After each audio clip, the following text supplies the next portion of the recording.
صلو علی الحبیب صلی اللہ علی محمد صلی اللہ علیہ وآلہ وسلم۔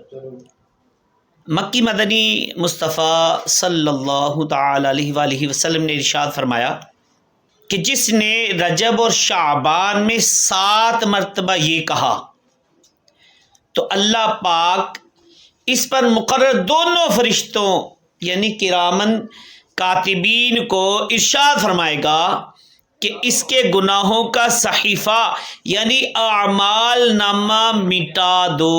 اللہ اکبر اللہ اکبر۔ آئیے پڑھنا کیا ہے وہ بھی سماعت فرما لیجئے۔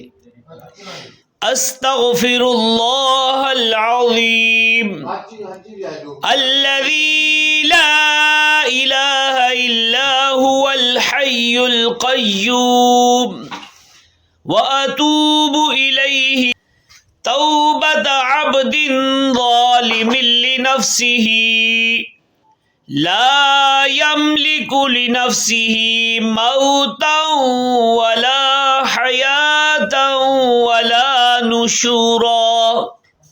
تو یہ کچھ جو کلمات ہیں ان کو 7 مرتبہ رجب شریف کا مہینہ جاری و ساری ہے اس میں پڑھ لیں، شعبان میں پڑھ لیں، انشاءاللہ عز و جل جو ہمارے گناہوں کا صحیفہ ہے اس اعمال نامہ ہے انشاءاللہ وہ مٹا دیا جائے گا۔ صلو علی الحبیب صلی اللہ علی محمد۔